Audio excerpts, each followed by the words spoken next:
Alright, am I back on the fucking air or what, for fuck's sake, man? I had a fucking rolling blackout, for fuck's sake! Why the fuck does this fucking shit... God damn it! Piece of shit! Fuck! I can't fucking work like this with fucking blackouts in the middle of the fucking show! What the fuck? Yeah, folks, we just got a blackout in the middle of the fucking show, for Christ's sake. Can anybody fucking hear me? Fuck! I mean, good fucking God. I'm in the middle of a fucking broadcast, for fuck's sake. I'm talking about serious fucking business, and what do I get? I get a fucking rolling blackout. I get a fucking blackout. Fucking piece of shit! Fucker!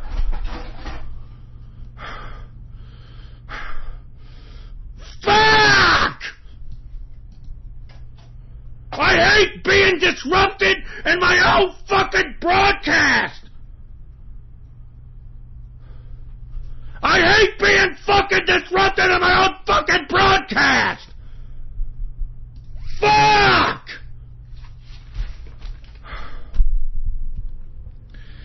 I mean, give me a goddamn break, man. I guess I'm back on the fucking air, for Christ's sake, man. I mean, what a buzzkill, man. What a fucking buzzkill. Jesus Christ.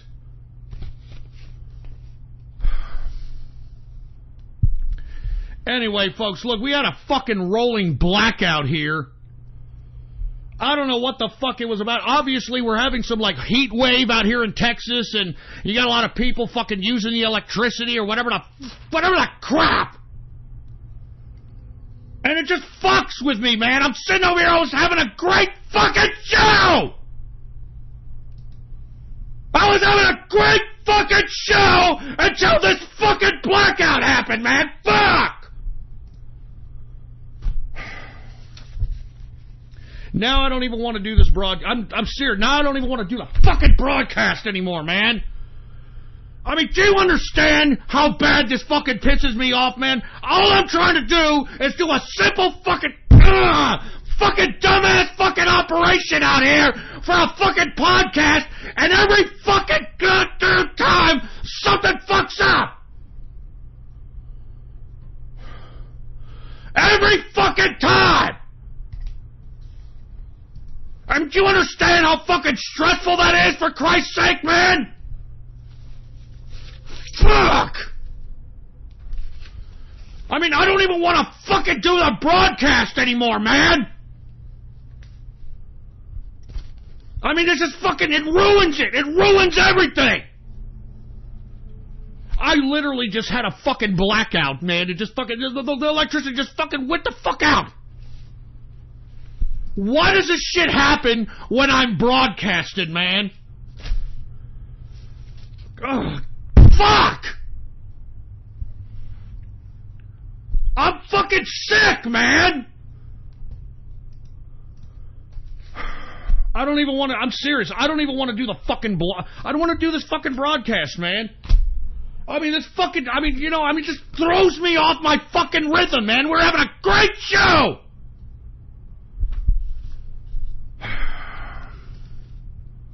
I'm serious, man. I'm fucking pissed. It's just frustrating, folks. You know, I fucking, you know how long I fucking plan for this show, man? It takes me 3 fucking hours to plan for this 3 fucking hour show. Sometimes 4 hours, depending on how much fucking news there is, you know? And then I got a limited amount of time. I got 3 fucking hours to say all this shit. And then, of course, I've got something to fuck it all up. And I had like, I don't know, I think I had like 2,000, 3,000 listeners right now. Now, that listener base went down to 100. Why? Because of a fucking blackout! Because of a fucking blackout! Fuck!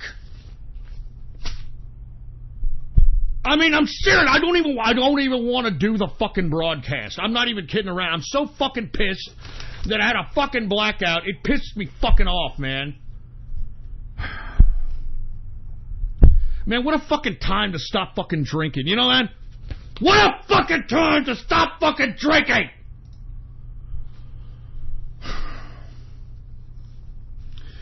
Anyway, before I fucking got rudely interrupted by a fucking blackout, I was talking about how the president was threatening Iran and telling them to shut the hell up and stop fucking writing checks its damn hajib ass can't cash.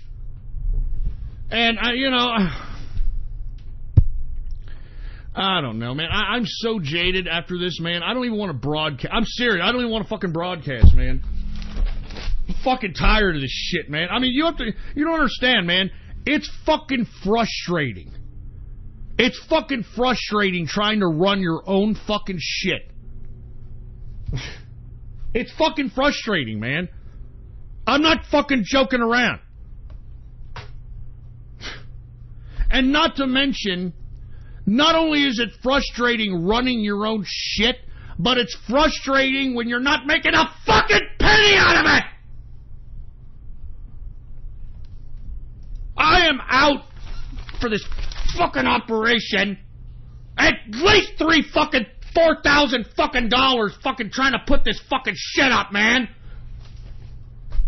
And it's fucking constant. It's fucking, oh, like this happened, that happened, this fucking happened, that. It fucking sucks!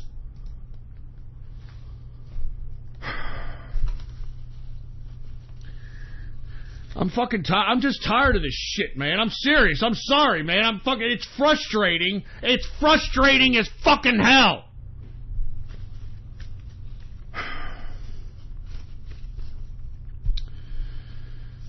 Oh, my God.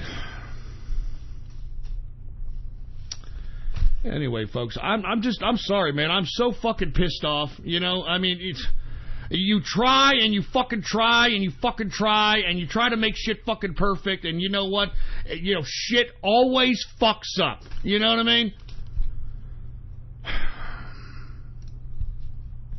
I'm fucking tired of it, man. I'm tired. I'm fucking tired of this shit. Seriously, man. You know, it's frustrating. It's fucking frustrating. I don't know what to do. I'm not even joking, man. I don't even want to do the fucking broadcast. I'm not even fucking kidding. I'm so fucking pissed off. I gotta take a break, man. I'm sorry. I gotta fucking take a break, or I'm gonna end the broadcast. I'm not kidding, man. I mean, it's fucking, if it's not one fucking thing, it's another! And I'm fucking tired of this shit, man! Fuck! Fuck! I'm tired of this shit, man. I'm so fucking tired. I'm sorry, folks, if you're like, hey, Ghost, why don't you calm down? I can't fucking calm down, man. It's always fucking something, man. Always fucking something. Look, I'll be right back, man. If I don't fucking get out of here, I'm gonna fucking not do the broadcast. I'm not even kidding. So I'm gonna be right back. All right, I'm gonna fucking put on some the intro music for a few minutes before I fucking blow my fucking lid, man. All right. I mean, all I'm trying to do is do a fucking broadcast, and, you know, here we go. I got a fucking blackout, for Christ's sake, man. Fucking bullshit, man. Anyway, I'll be right back, folks. I'll be right back.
All right, we're back, man. All right.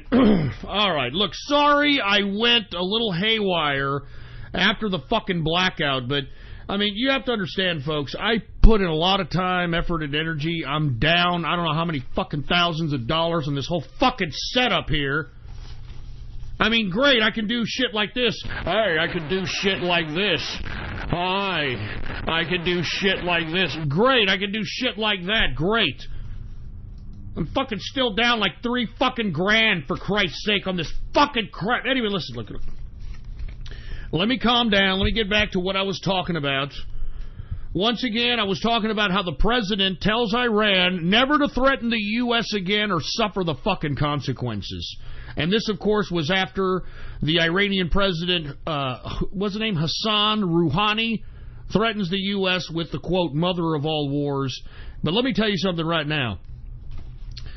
I would not have a problem with the United States making a move on Iran at this point in time. They're a paper fucking tiger. They are nothing, okay? The only thing they have is their little satellite terrorist organizations that they fund. Hezbollah in Lebanon, the Houthis in Yemen, and then, of course, the people they're funding in Syria to protect Bashar al-Assad. That's it. They just have their terrorist satellites. That's it. Domestically, they're nothing. And whether it's the U.S. unilaterally or the United States, Israel, or the United States, Israel, and Saudi Arabia, it doesn't matter.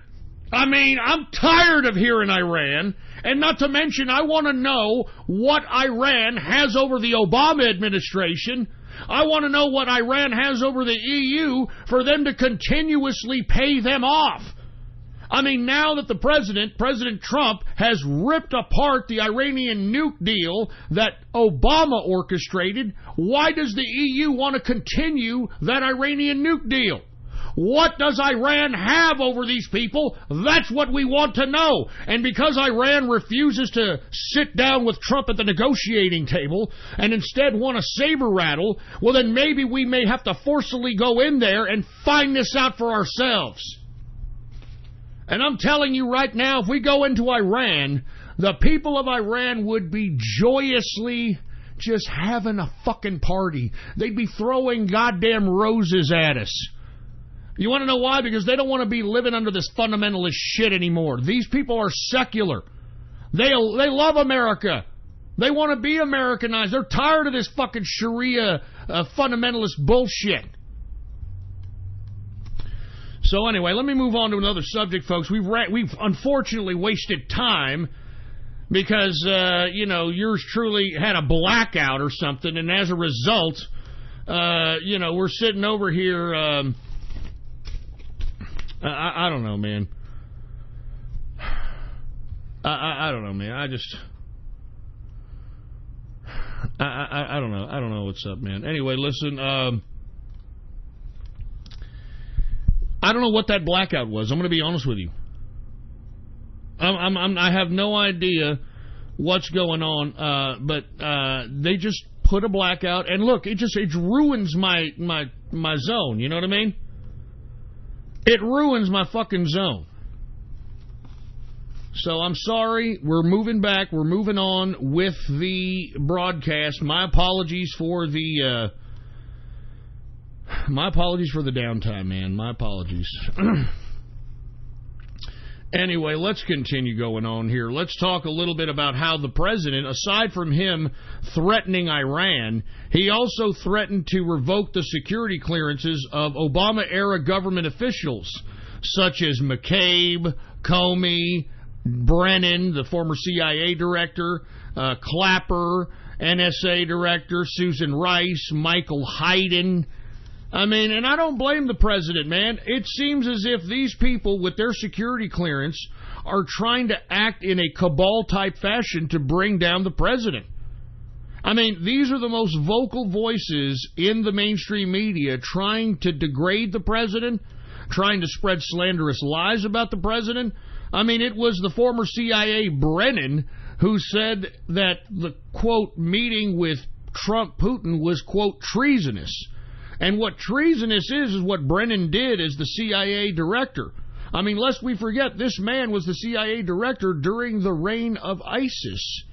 And truth be told, folks, ISIS was funded, trained, and armed by the United States of America.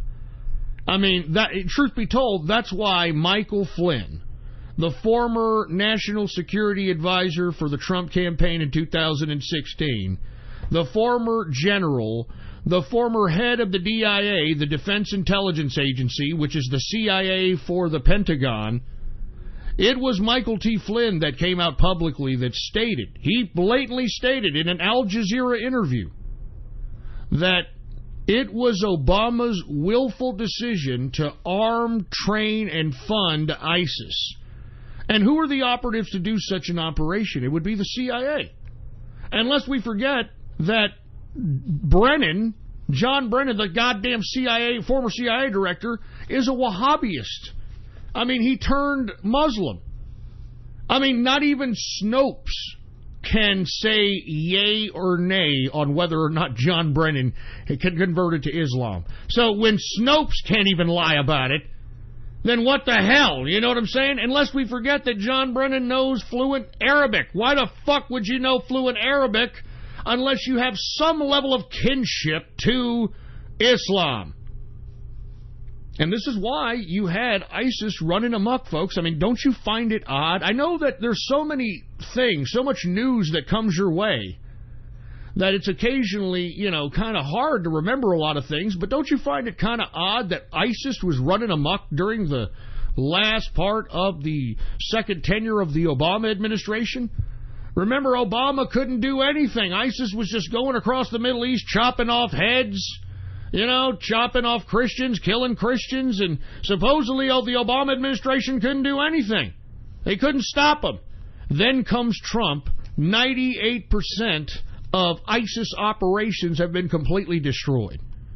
And you want to know what it took just to completely destroy ISIS operations? Is to pull the operation from the CIA that was not only funding, arming, and training these Yehudis, but that were out there directing these Yehudis who to attack, where to attack, etc. etc. So I don't blame the president for wanting to revoke the security clearance of McCabe, who's already has been fired from the FBI in disgrace.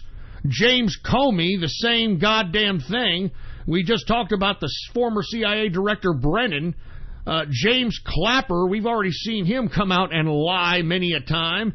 Susan Rice, this was the stupid broad that claimed that the Benghazi incident was caused by some stupid 2-bit C-grade video about Islam. When in actuality, folks, at this point in time, you all know that Benghazi was not a consulate, it was not an embassy, it was a CIA outhouse to gun run guns that were coming in from Turkey and then distribute them to the Yehudis in Benghazi. And if you don't believe me, why was Ambassador Stevens? And by the way, Ambassador Stevens had a kinship for the Middle East. He was fluent in Arabic. He traveled the Middle East throughout his college. He has a degree in Middle Eastern studies. That's why he was the ambassador. Why was the ambassador in that Benghazi safe house guarded by CIA agents? If it was a consulate, if it was any kind of an embassy, Ambassador Stevens would have been guarded by the military. He was not. He was not. And truth be told, that's why, and what did I tell y'all like a couple of shows ago, that Bill Clinton and Hillary Clinton are down with the CIA. They are CIA. They helped the CIA distribute cocaine in the 80s by allowing cocaine shipments from South America to come in through Mena, Arkansas. That's M-E-N-A. Look it up. Look up Mena, Arkansas. Guess what? Bill Clinton was the governor of Arkansas at that time. And he was completely complicit and aware that there were drug shipments coming into the Mena, Arkansas airport and being distributed all over the country. I mean, that's when he was recruited by the CIA. That's why when he was elected, he wasn't elected, he was selected. He was selected. I mean, look at the Bushes and the Clintons now. They vacation with each other. They have Christmas with each other. You've got the old man Bush calling Bill Clinton his son. You've got Bush Jr. calling Bill Clinton his brother. I mean, these are all CIA operatives. These are all CIA. And by the way, did y'all hear the report did y'all read the report that I reposted on my Gab that stated that Peter Strzok was CIA within the FBI? Didn't I tell you that? Didn't I tell you that week prior to these reports happening? Anyway, once again, the president threatens to revoke the security clearance of Obama-era government officials, and I don't blame him. And I think he should do it as soon as possible, if you want my opinion. Now, let me get to some other news here, and then we're going to talk a little bit about Hollywood. But I wanted to get about one more piece of news relating to the president.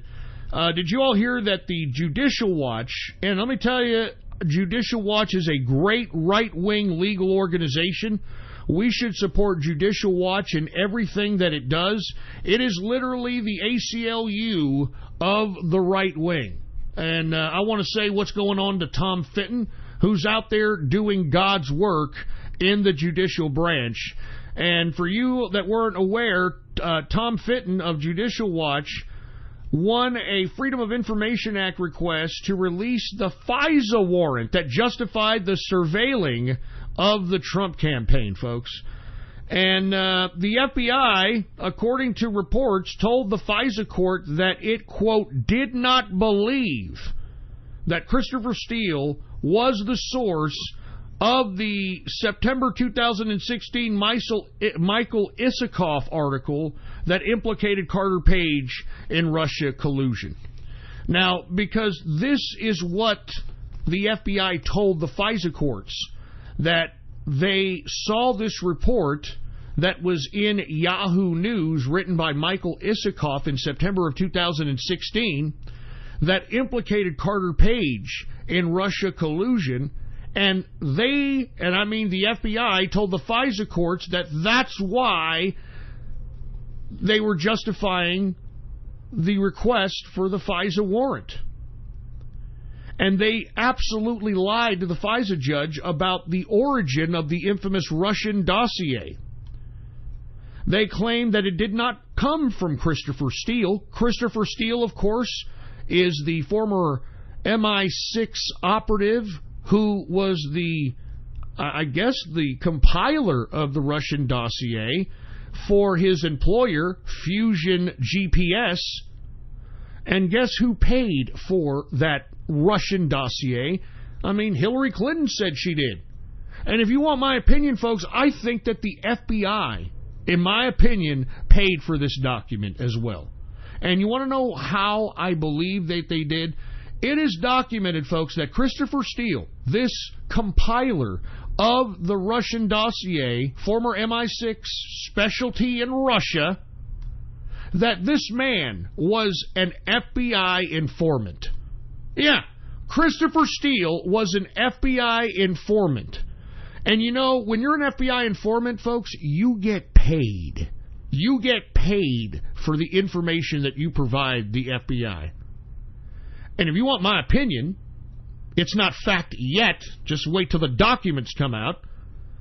But I believe that the FBI paid Christopher Steele as well as the DNC for this Russian dossier that was put together by Christopher Steele and Russians that were used to gather this information. I mean, that's the collusion right there, and yet we still have this witch hunt of Robert Mueller pursuing a president on a bogus witch hunt charge of Russia-Trump collusion when there hasn't been any evidence of any Russia-Trump collusion at all. I mean, folks, we are already almost a year and a half into this goddamn investigation and this so-called special counsel. Over $20 million in taxpayer dollars spent. For what? So that Robert Mueller could persecute Paul Manafort? And y'all heard me on Friday. I feel bad for Paul Manafort. Paul Manafort didn't do anything that the Podesta brothers didn't do. And guess who's getting immunity to testify against old Manafort? None other than Tony Podesta. I mean, folks, how much more evidence do you need that this swamp in Washington, D.C. is all trying to protect itself? How much more evidence do you need that these assholes in Washington, D.C. are not just corrupt, they're criminal? And as the more and more information comes out, you can't turn a blind eye to this. You have to get loud. You've got to get vocal. You've got to show the so-called authorities that you know how corrupt they are, that you know how criminal they are, and that sooner or later, if they continue down this road, if they don't remove themselves or we physically remove them, they're going to have a serious problem with the masses of this country. So once again, folks, Judicial Watch thanked them for the Freedom of Information Act request to release this FISA warrant because it proves that the FBI lied to the judge to obtain this FISA warrant. Now, the unfortunate fact, folks, is because of a recent, I think that this Supreme Court ruling, I think was about, 8 years ago? 5 to 8 years ago. It is legal for law enforcement to lie to you. Always remember that, folks. It is legal for law enforcement to lie to you to gather information. Always remember that. And this came out of a Supreme Court case that happened, I think, like 5 to 8 years ago. So, I don't know whether or not if it's legal for the FBI to lie to a federal court, especially a secret federal court like FISA. But I'm telling you this right now, you as an individual, the FBI, the cops, any form of law enforcement can lie to you in an attempt to try to implicate you in a crime. So that's why you have the right to remain silent. That's why you shouldn't say anything. Shouldn't say anything. Because then they have to build a case. And, you know, if they're building a case based upon impugning upon your Fourth Amendment rights, then, you know, they've got a serious problem. And I don't mean to make this as a footnote, but, you know, that's why you should cooperate with the police if there is a threat of violence from the police. And just say out loud that you're complying under physical duress and physical attack from this person, and make sure to say that all out loud, because I'm not trying to say that the police are the enemy, folks. I'm not. But what I'm saying is with anybody with any power. I mean, if you belong to a chat room, you know when you give somebody a mod status or admin status or have any kind of power in the chat room, it goes to their head. It goes to their head. I had somebody leave the fucking inner circle because they weren't the admin of the inner circle anymore. And by the way, everybody in the inner circle, when the guy left, everybody's like, man, I'm glad that fucking guy left, man. That guy was a piece of shit. You know, every time you were gone, Ghost, this guy would be like, he thought he was fucking God in the chat room. And I was like, good God, are you serious? I mean, this is how people are. And that's how people are going to be as police officers. And based upon the text between Peter Strzok and his horse-faced lover, Lisa Page, we now know that bias is in the FBI as well. So I'm just simply telling you all, take care of yourself, all right? I'm just saying, take care of yourself. And by the way, support Judicial Watch. Anything Judicial Watch puts out, it is legit. Tom Fitton, cheers, baby. I thank you for the Freedom of Information Act request. Thank you for getting this FISA warrant released. And it justifies what Donald Trump has been saying all along, that this is a rigged system, that this was a complete witch hunt, that all this was based on fabrications, lies, deception, and that's what it's turning out to be, isn't it? That's what it's turning out to be. Thank God. And why is Robert Mueller still having the authority to continue with his special counsel? You know that he's about to prosecute Paul Manafort this Wednesday in a Virginia courtroom, for Christ's sake? And, of course, he gave the Podestas immunity because, they're going to testify against Paul Manafort. The Podestas did the same thing as Manafort. But, of course, Manafort got the delegates for Trump. And as I've stated many times, Paul Manafort's a political operative. He's a political consultant. You don't think that he used a little bit of pressure on these delegates for them to kind of sway them into making sure that they gave the nomination to Trump? Of course. Of course. Anyway, let me continue on, all right? Thank you very much, Judicial Watch, and let's try to see if we can continue to discredit this Robert Mueller special counsel. I'm serious. Let's see if we can continue to discredit it. This man needs to be investigated himself. I mean, even liberal lawyers like Alan Dershowitz are saying that what Robert Mueller is doing is jeopardizing the very foundation of justice itself.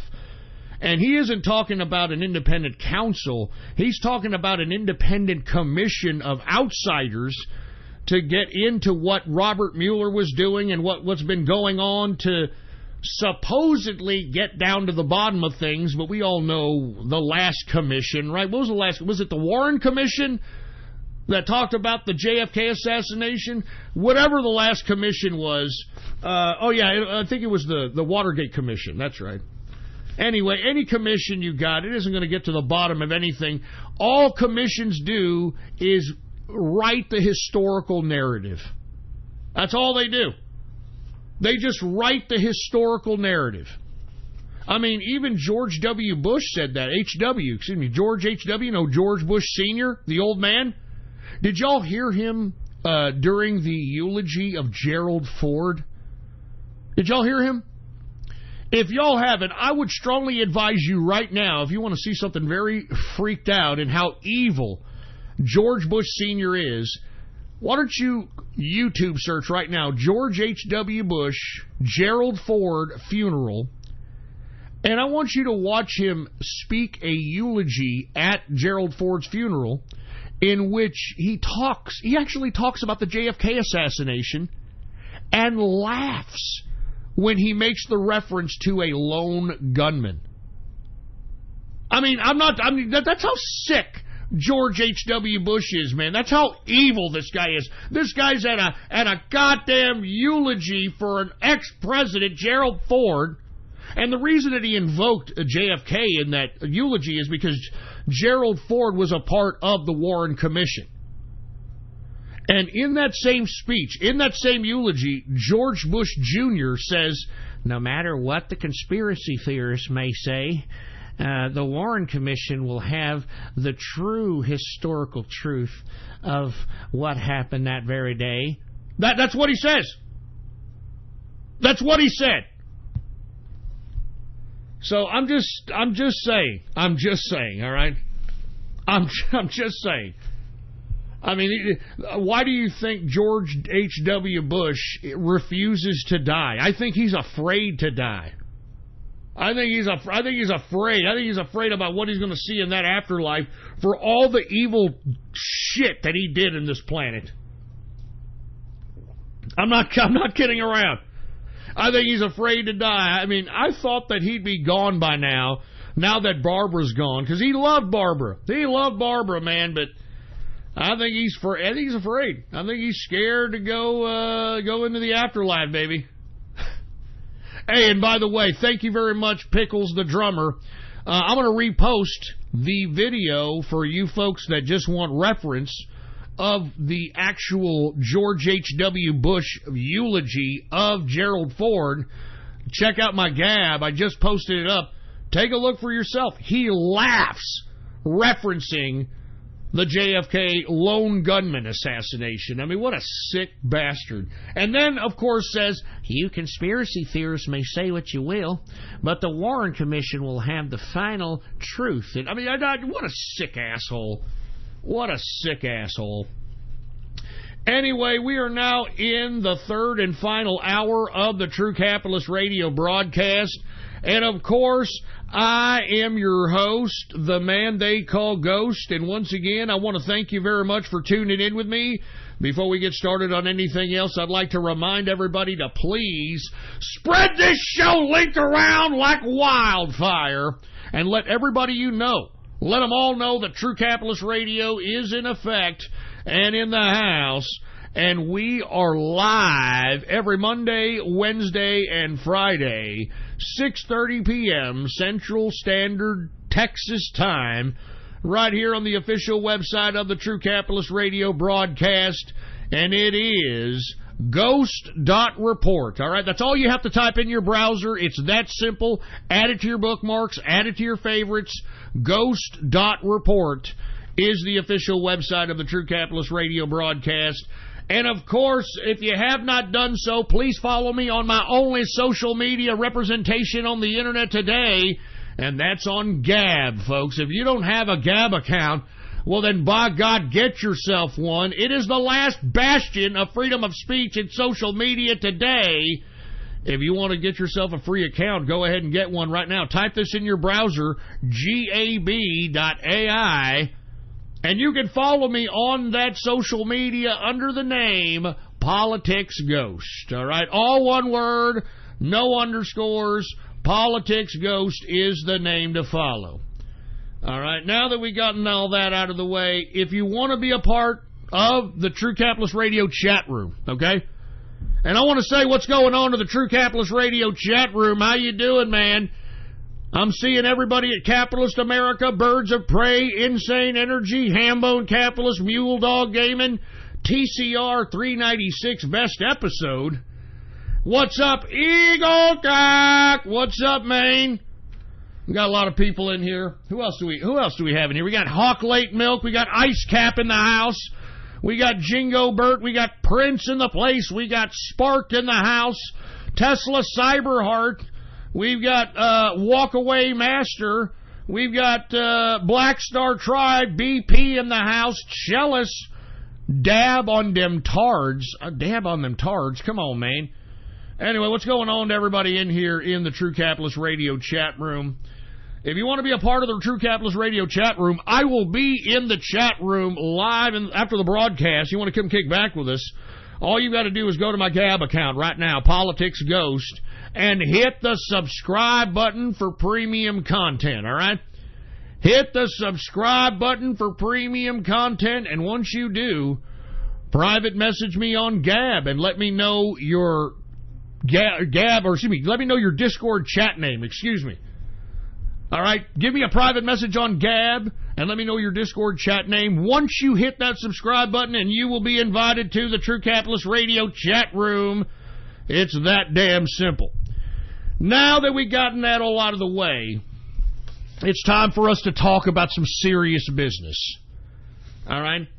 And I want to talk a little bit about Hollywood and pedophilia, folks, all right? Hollywood and pedophilia. And the reason I'm bringing this up, folks, is because we have two major Hollywood figures that have been, I guess, brought out into the public about joking about, and I'm not joking about this either, they are, I guess, having jokes and cracks about raping babies. Now, if you did not view the Gab post that I posted earlier this afternoon promoting today's show, I would strongly advise you to go ahead and do so. Go down a couple of posts. It says, tonight on True Capitalist Radio, we discuss the video circulating of Dan Harmon, creator of Rick and Morty, simulating rape on a baby. And we do have some Capitalist Army investigators that have uncovered a potential child trafficking ring within Hollywood. Now, before I get to that, folks, I want to talk a little bit about the two characters that are making the rounds in the news cycle in relation to pedophilia. Now, Dan Harmon, of course, is the creator of Rick and Morty.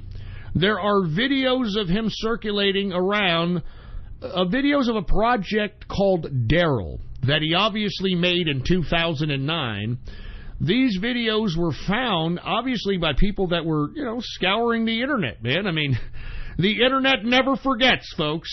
And they found these videos in which it is clearly Dan Harmon, younger, simulating raping a baby on a baby doll.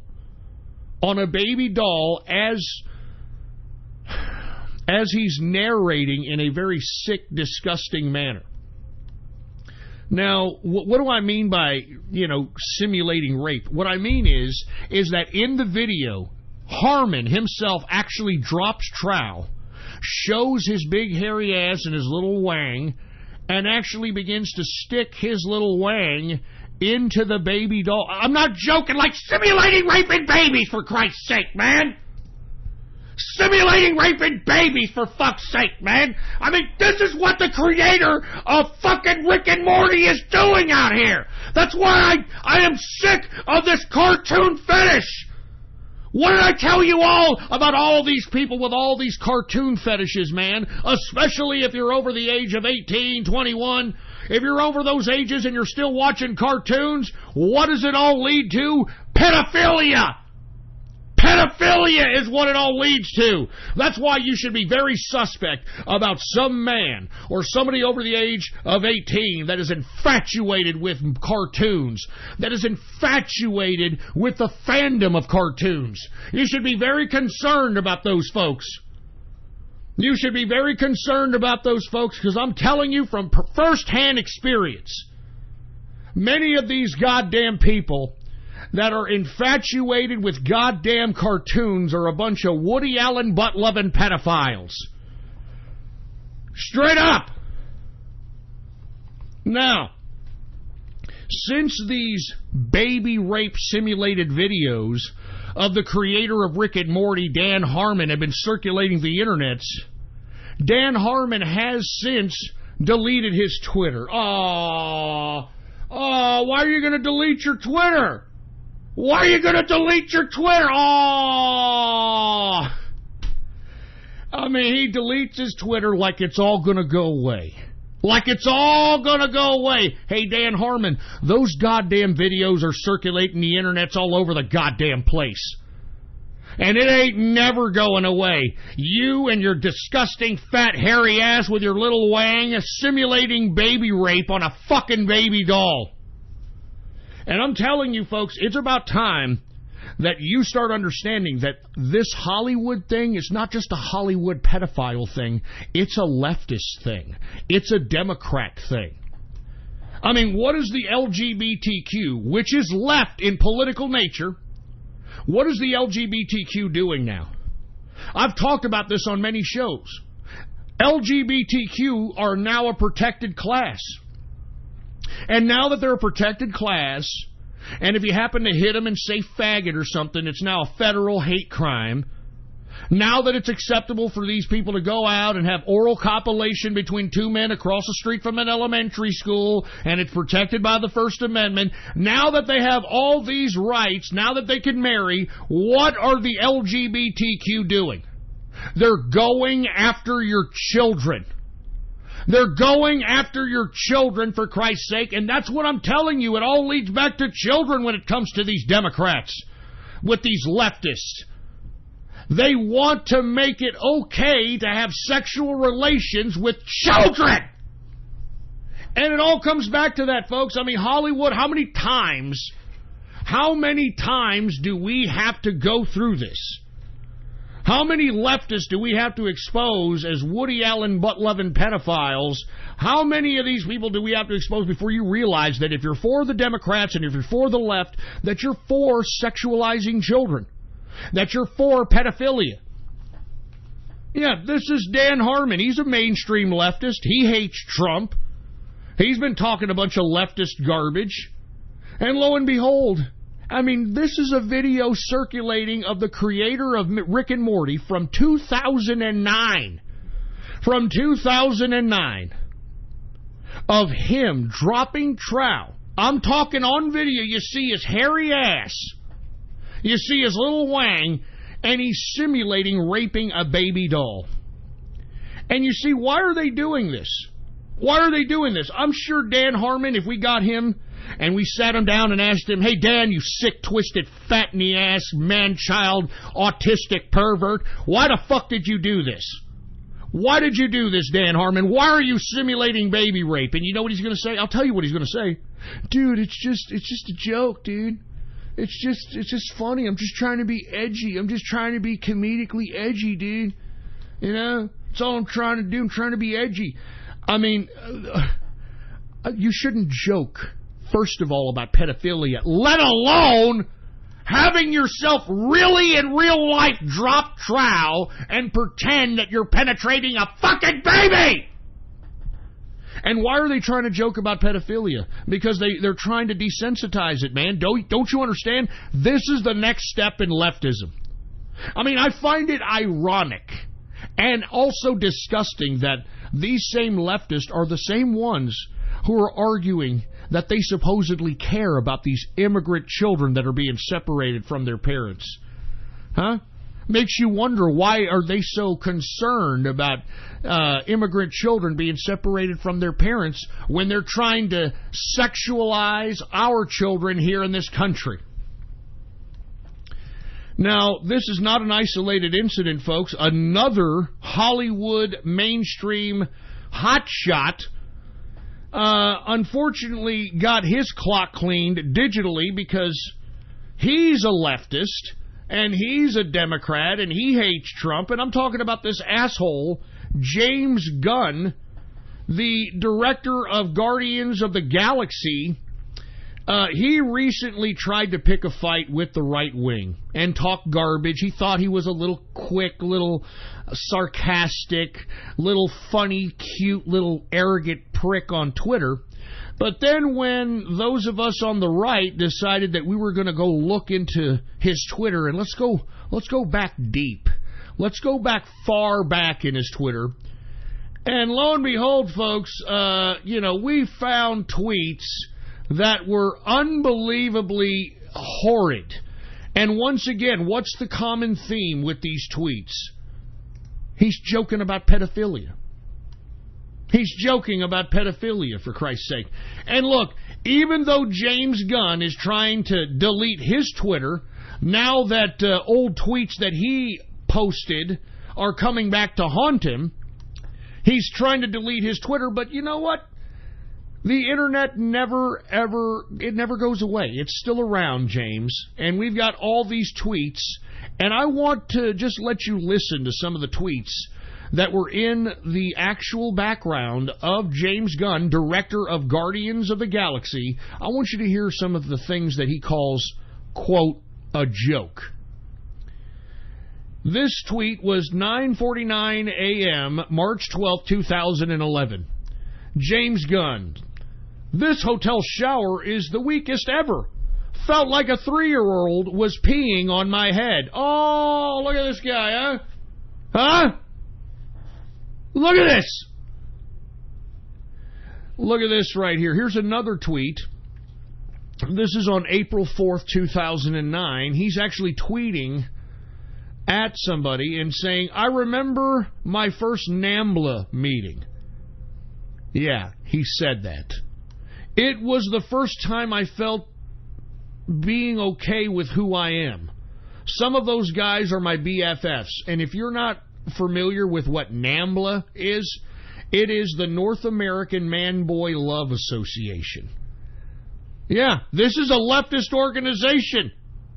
It was founded December 2nd, 1978, NAMBLA. Huh? How you like that? How do you like that? How do you like that? Let me continue going. Look, there are many tweets. Let me go ahead and talk about what he thought about. Do you remember American Idol? Do you remember where that little fruity little Indian kid named Sanjaya was on there? Remember Sanjaya? He was a kid. He was like, 14-year-old kid trying to be American Idol. Well, James Gunn tweeted on December 17, 2008 at 2:41 p.m., he tweeted the following: leading in votes on which American Idol contestant I should rape. Sanjaya with 12 votes, followed by Constantine with 3 votes. Now rape is funny. Child molestation and rape is funny with these leftists. I mean, are you understanding this common theme here? I mean, this is what leftists think is funny. This is comedy, huh? This is edgy out here, isn't it, huh? Give me a fucking break.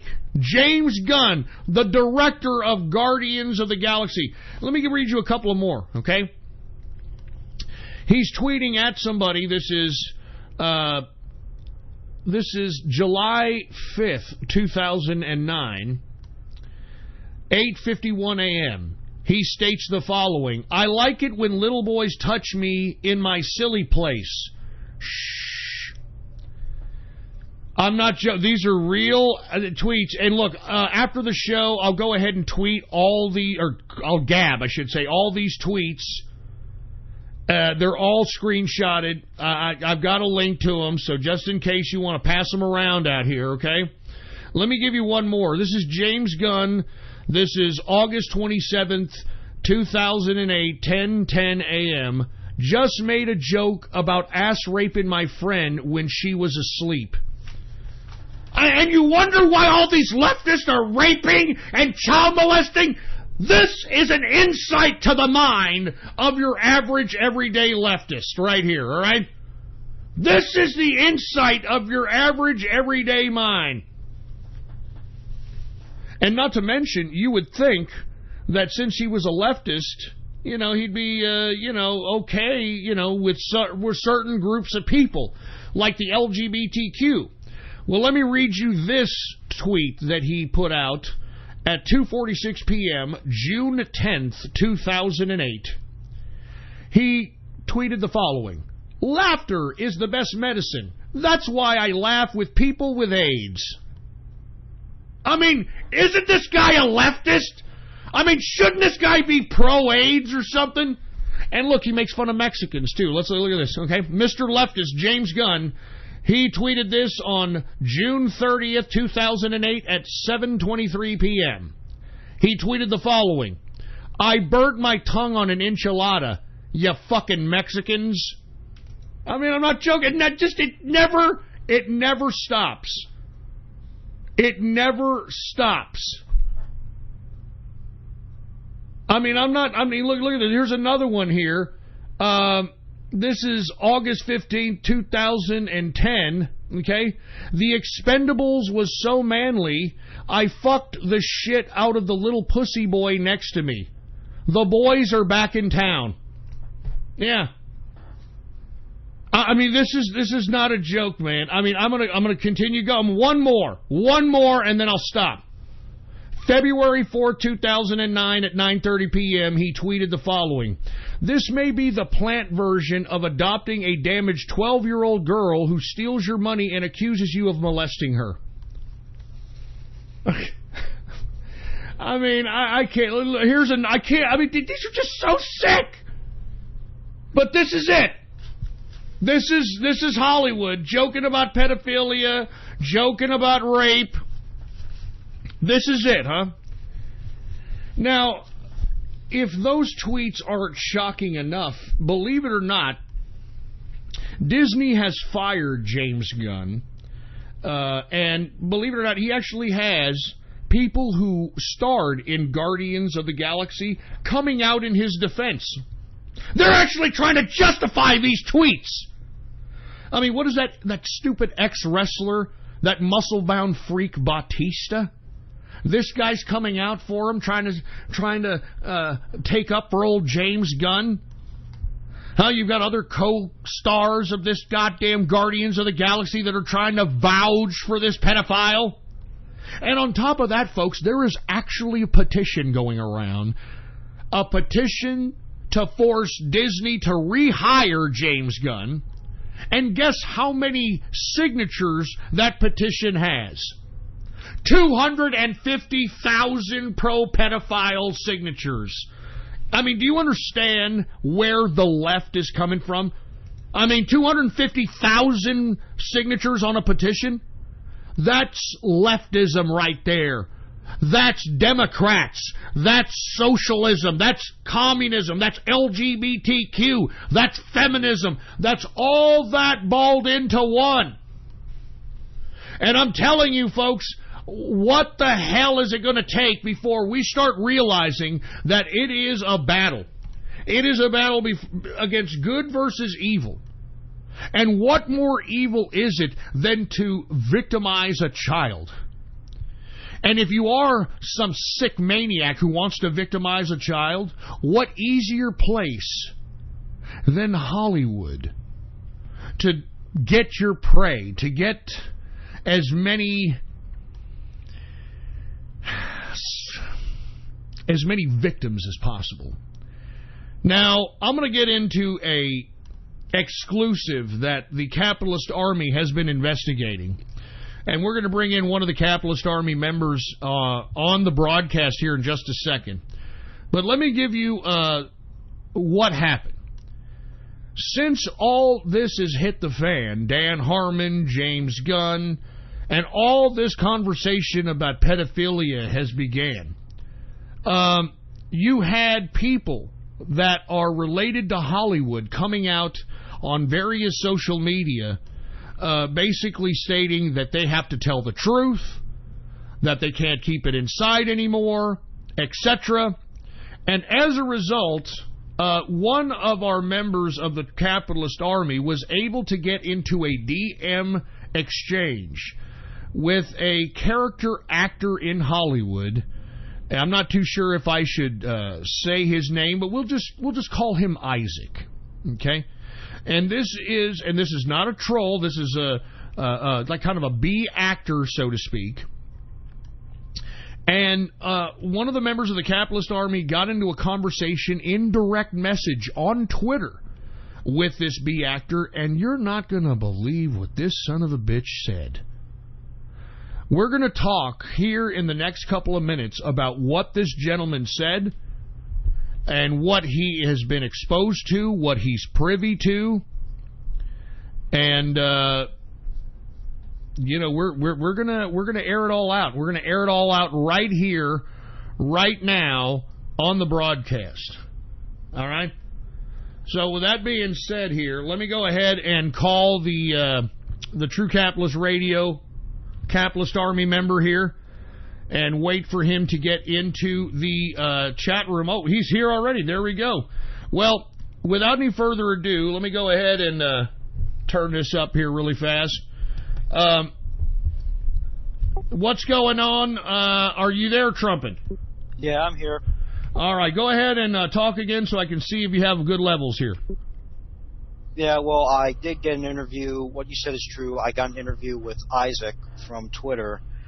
We got some major information from him shortly before an unfortunate and deliberate event happened.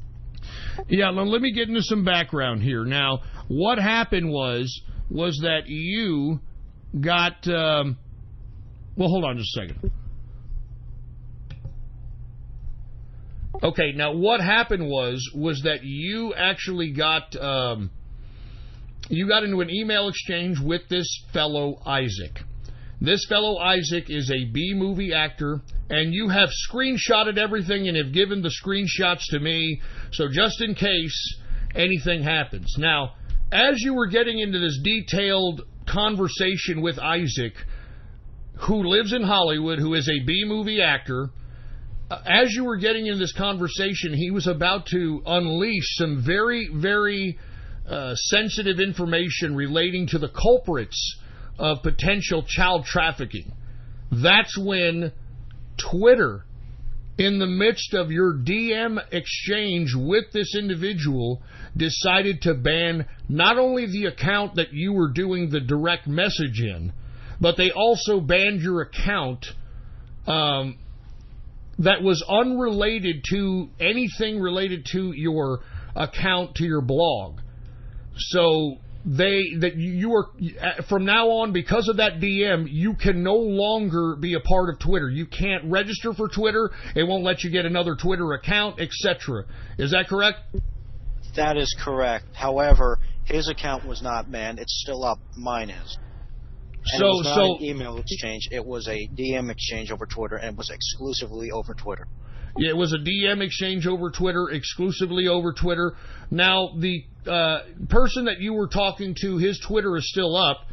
and you've attempted to try to get in contact with him again, but Twitter will not allow you to get another account. Now, I do want to talk about some of the things that this gentleman was saying. Can you start off with the beginning of the conversation?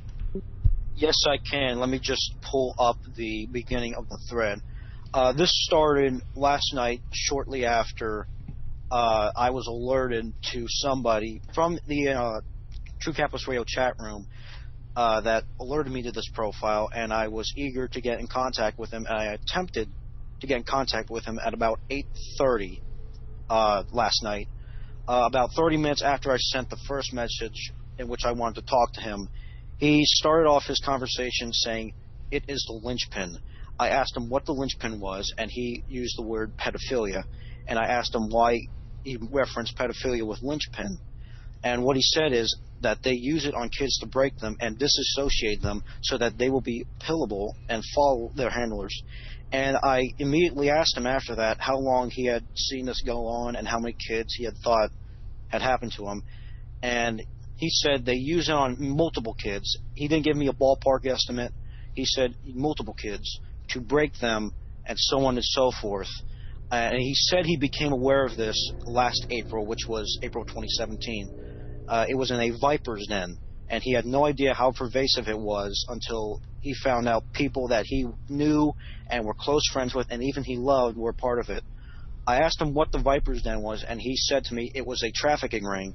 It was the middle of a trafficking ring, hidden from his sight until Pizzagate came up, and he saw all the signs in his mist. All right. Now, you said that he didn't see the signs that were there all around him as it pertains to Hollywood pedophilia until Pizzagate started becoming prevalent.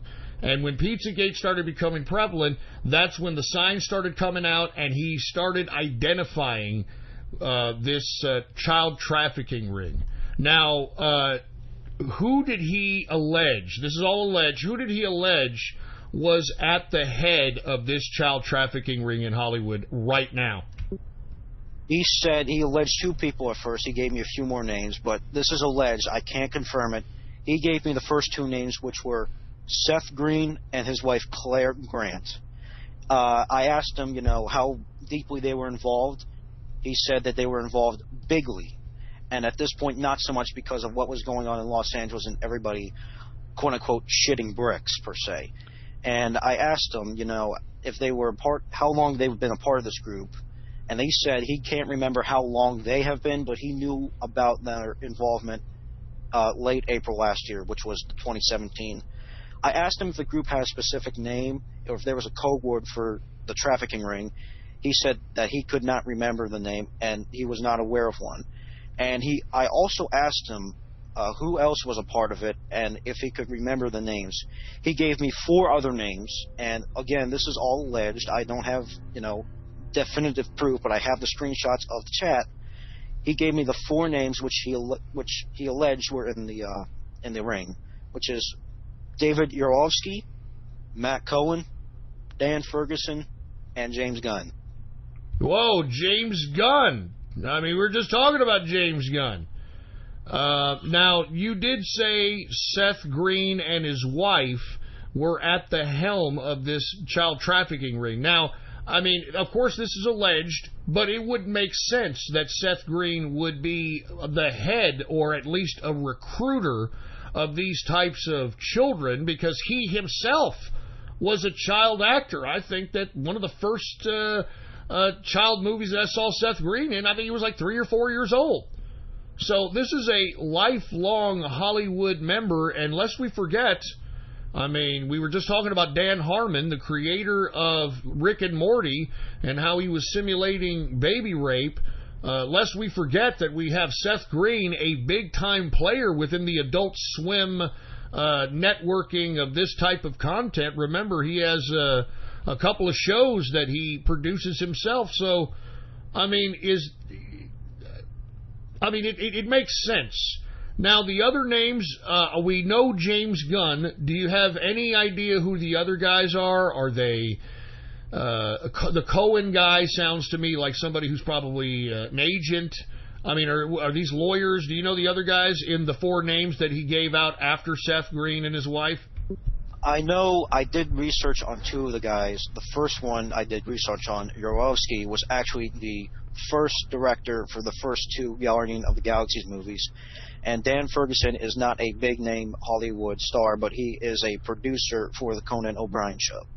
Whoa, Dan Ferguson, a producer for the Conan O'Brien show. And, of course, the first guy you mentioned, a part of the Guardians of the Galaxy again. Is that why you have these cast members trying to come to the defense of James Gunn? I mean, these people have to know something. And the person you were talking to, I can assure everyone who's listening, this was a legitimate B actor. His Twitter is many years old, has many tweets on it. He's living in L.A. He's been in several movies, etc. As a B actor, of course.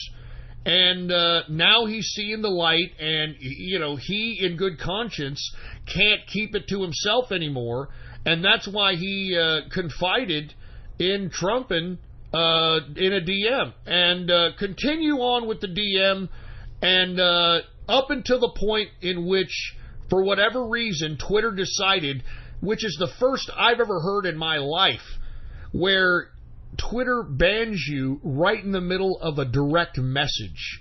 I mean, that implicates, first of all, Twitter does look after your direct message. They're obviously scoping in on direct messages.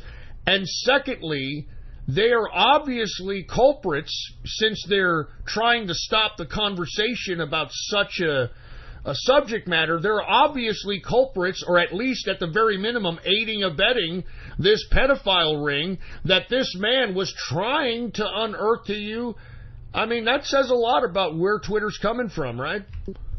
That is correct. And I will continue on with the DM conversation. After he gave me the names, I asked him if they were all soliciting kids and trafficking them for favors and cash. He gave me 2 DMs. He said the first one, birds of a feather flock together, and the second one, he said, it's my understanding that there is a network of casting directors that are involved. I asked him how many and if he could give me a ballpark estimate, and he said he had no idea how many children had been involved, but from the looks of Gunn's Twitter, it's all he can think about. And another message he gave to me in DMs, and this one struck me particularly hard and is a big indicator of what's going on. He said, many parents will allow their child to be used and abused for roles in Hollywood. I also asked him, are you or were you close friends with some of these casting directors? He said no. He could not give me details, but he did say that Seth alluded to that in his conversations. I asked him about the conversations and what those conversations entailed, and at this point in time he had heard something out of his, I believe he lived... Yeah, as a matter of fact, I've got the whole transcript that you gave to me, all the screenshots. It actually states, hold on, I hear something outside. So, yeah, this guy is obviously a little paranoid, to say the least, because once anybody decides to blow the whistle on any kind of pedophilic activity in Hollywood, they're completely destroyed, if not killed.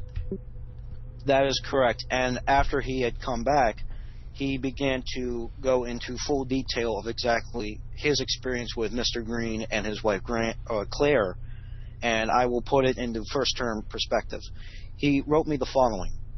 All right, well, I first met Seth and Claire through some mutual friends playing a game called Mafia. It is a popular game in some Hollywood circles. James Gunn plays this, although I've never played with him. Seth plays, Dito Yarvo plays, and a lot of people whose names you are familiar with. I would recommend you look at my Instagram of the pictures that I'm tagged in. Anyways, in 2016, there was a new Mafia game starting up at Dane Cook's house. This is also alleged. Did you say Dane Cook, the comedian? That is correct. All right, go ahead. Sorry about that. He's also said, I invited Claire and told him that they should come play. Through that, we became pretty good friends. And I literally had no idea at the time that anything was happening for a long time. Seth and Claire were the sweetest people to me. I love them. I would visit with Claire and gossip about dumb Hollywood stuff. That is, until Pizzagate hit. I would talk about it with her. I was like, yo, this Pizzagate thing is effed up. Through that, she shared with me that her transgender sister, a biological male, had become a prostitute at age 15 in Memphis. Claire said she once had to pick up money for her sister at a hotel, and Bill Clinton was there. This is alleged, but this was duly noted. At this point, I should have switched on my spidey senses a bit, but Seth and Claire were so effing sweet that it did not cross my mind that they could become mixed up in such a thing. Well, I went to a party in Malibu, and I think of March last year, 2017, with the Mafia gang. It was a fun time, and at the end of the night, it was just Seth and his brother and his brother-in-law, Bill. Everyone had been drinking a bit, so inhibitions were loose. Please excuse the phone in the background. Then what happened really made me realize that shit was getting deep. Seth opened a secret door behind a bookcase and said, "This is where we keep the children." There was a secret bedroom. He types the words, "holy shit.gif." And at this time, he takes a quick break. I believe he had another incident at that time. Yeah, he stepped away to check outside and that sort of thing. He comes back, and it's when he comes back after this is when you get banned from Twitter, right?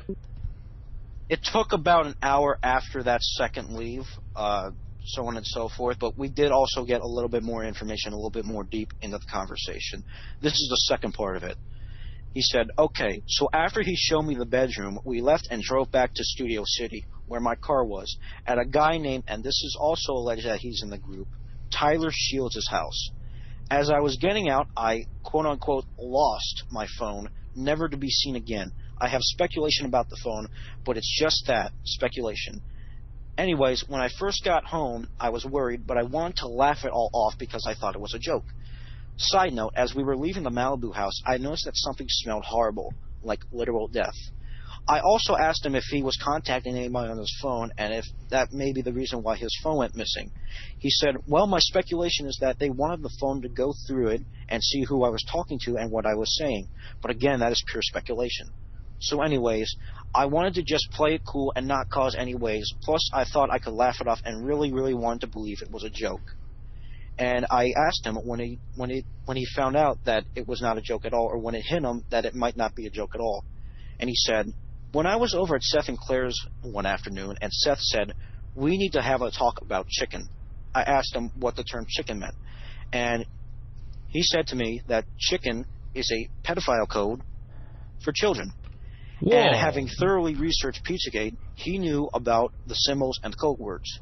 And he said it hit him like a quote-unquote ton of bricks. So Seth Green was trying to prod at him on, whether or not he knew this or he was into this, something like that? Yes, he was trying to discuss what I believe is rituals with the person of my source. So anyway, he says he lost his appetite immediately. We were eating dinner at the table at the time. And he basically was coming clean about pedophilia. I asked if they did rituals and sacrificed people. He said they didn't. That's from Isaac's point of view. And I asked him, what happened after he said this? Did you leave immediately? And he said, no, I didn't leave immediately. It hit me like a ton of bricks. I talked to them for a bit, and to be quite honest, I don't remember all of it. I was just in shock and brokenhearted and concerned for my immediate safety. It was a tidal wave of emotions. I probably was there another 30 to 40 minutes before I left. Funnily enough, I left to go play Mafia, the game, at Dane's house. And then I approached him and I said, now in one tweet you posted tonight, this was last night, you tagged Paris Jackson about a party last summer in which you asked about a boy that was there and came up to you and asked for Seth. Can you describe that party? He told me we are getting there, but he's trying to be as thorough as possible. At this point in time, I asked him what happened after that meeting with Seth and Claire, and at this point in time that there's a 30-minute gap from his end in which I don't hear anything, and I was assumed that something had happened to him, but he came back about 15 minutes later, and he began talking again. He said, well, there was a party, I believe, the following Sunday at their house, although my dates are a little bit hazy. The chicken comment was on a Friday. Anyways, before the party, I got his text. And he showed me a text in which showed Paris Jackson and Macaulay Culkin this is a text exchange, by the way, between him and Mr. Green, in which Mr. Green shared him a image or an article in which Paris Jackson is holding Macaulay Culkin in a sexualized manner, per se. And it was at this point in time he also said to me, in the comments section, which had since been scrubbed, there was a comment by the Illuminati which linked to the Illuminati Facebook page. I know it seems ridiculous, but there were a bunch of comments that seemed very relatable to my situation. The one that stood out most was an offer of $250,000 a year, any car you wanted to live anywhere in the world for free. So I got to the party, and at one point, Dan Ferguson, friend of theirs, not anyone famous, but is a producer at Conan O'Brien, starts talking about cars. He asked me what I drove. I think I told him a Ferrari. I don't drive a Ferrari, but I thought it was funny. He then talked about my Hyundai, my actual car, a true piece of crap. So I was like, all right, this dude knows what car I drive. This is getting weird. And what you didn't see when I sent the DMs to you was I also asked him if he felt weird at that party or if anything felt out of place. He told me that the party felt like an 80s cult party, and at that exact moment, my account was first locked and then I was suspended. Oh, man. So right when you started getting down to the actual descriptions of the parties, that was it. Twitter thought, we're going to go ahead and oy vey, shut it down, and that was it. And you said that you tried to log into another account that was unrelated to the stuff that you do for your blog and for True Capitalist Radio, and it was just for gaming. That one was already banned and locked, and then you tried to create a new one, and there was no way. You even VPN'd it, and there was no way that they completely have locked you out of Twitter. That is correct. And at this point in time, there was actually a little bit more to the story. I had used another person that was in contact with my source. I'm not going to say his name, but he was in the True Capitalist Radio chat room. I told him that I used him as a medium man to continue contacting with the source. I was able to create an account through that VPN for about 5 minutes before I was locked, in which I had told the source that I had screenshotted everything and that he had also screenshotted everything in the fear that he would be banned off of Twitter. And before I was locked out of my account again and then banned, I told him that he was more than likely in imminent danger and that he needed to leave Los Angeles as soon as possible. And at that point, my account through that VPN was suspended. And I used my middleman again to contact Isaac, in which he said that he was almost in fear for his life, and that I was trying to see if I can move him over the Gab so we can continue the discussion, but he said that his phone and his internet were not working properly at the time. Oh, man. So his phone and internet were not working properly at the time. This is in Los Angeles. I mean, you know, this is pedophilia capital of the world. I'm going to be honest with you. I checked into this guy. This guy seems legitimate. As far as his acting is concerned, he is a legitimate B actor. What do you think about the allegations that he has put forth? I mean, it seems to me, just based on the circumstances, that it's very plausible, even though it's all alleged. I mean, how many more of these people have to come out before we realize that, you know, Hollywood is a very sick fucking place, right? That is correct. I have no idea if this is true or not. This is all pure allegation.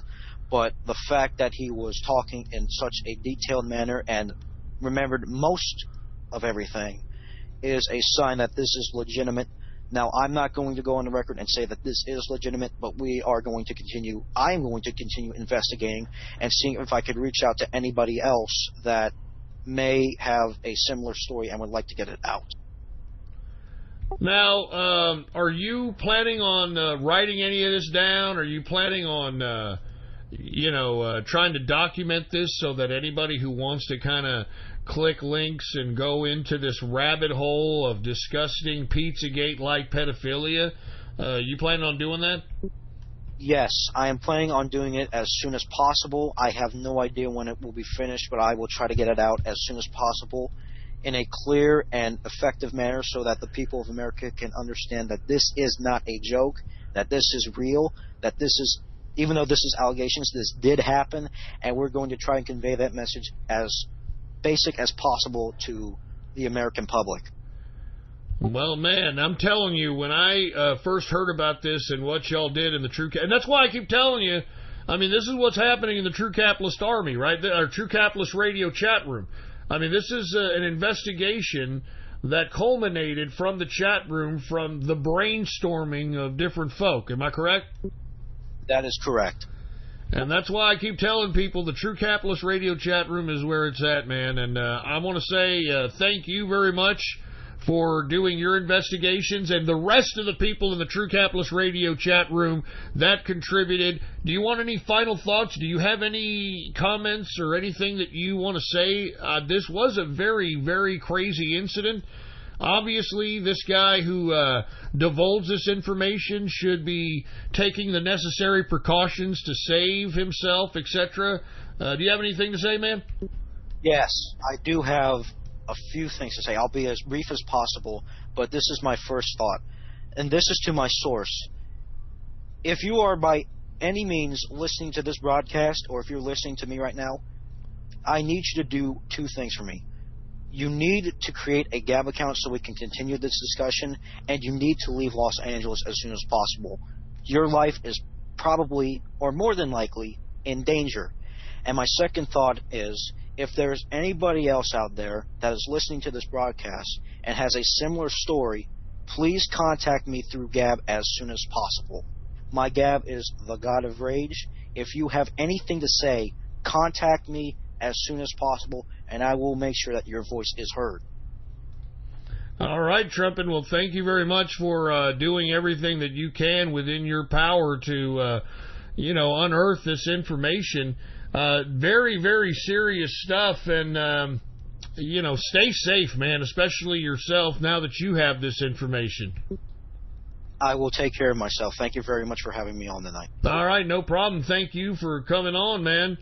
Once again, folks, I mean, good God, I mean, we are in some serious investigative work, to say the least. And what is it? What does it come down to? Hollywood and pedophilia.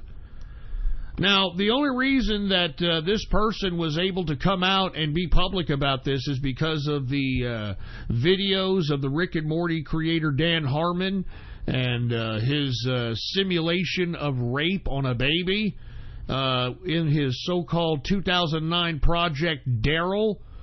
This is all jokes, according to Hollywood. It's funny to make fun of babies getting raped, huh? It's funny to make fun of pedophilia. I mean, this is what Hollywood is trying to do. This is what the left is trying to do. They are trying to desensitize pedophilia so that the general American public can accept it. And not just the American public, the Western civilization will accept it. I mean, I talked about this a couple of weeks ago in Australia, believe it or not. I got a lot of Australians that listen to the broadcast.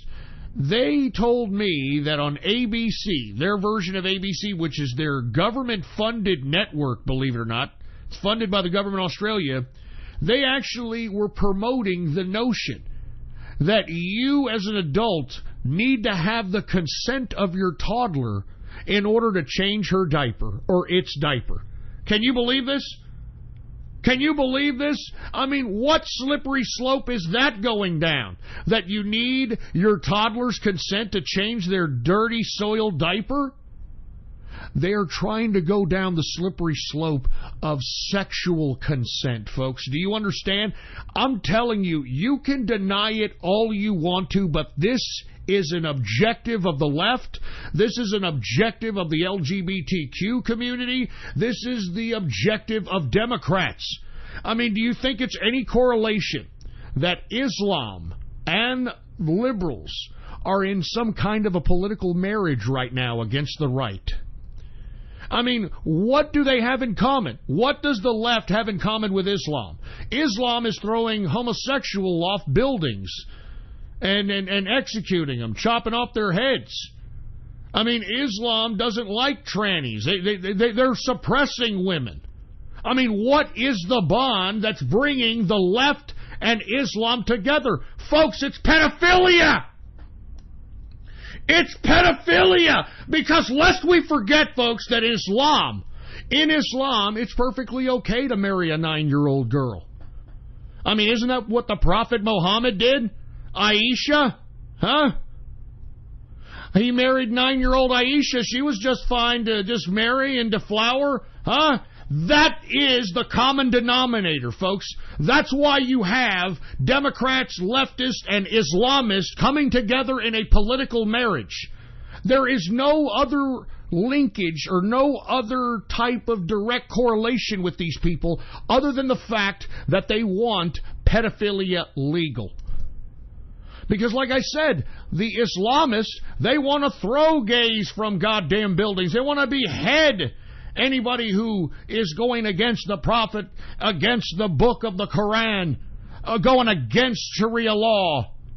They want to suppress women and throw goddamn burqas on them. What is the thread that brings the left, the Democrats, and the Islamists together? Pedophilia! They both want to desensitize populations and make it okay to just go ahead and have sexual relations with children. I mean, folks, you try to tell me I'm wrong. I mean, what other connection does the left have with Islam? It's just the fact that they want to have children sexualized. Because as I stated, Islam has nothing to do with the left. They don't like gays. They think gays should be executed. They don't like women's rights. You know what I'm saying? They don't like freedom. You know what I mean? They believe in Sharia law. They believe in praying 5 times a day. It's a fundamentalist, patriarch type of religion. And you know, why is it that the left and all these people are correlating with Islam? There is no other explanation.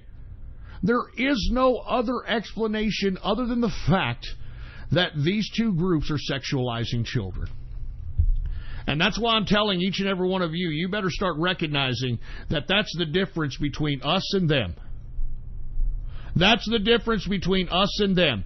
We want to preserve childhood. We want to protect the innocence of childhood.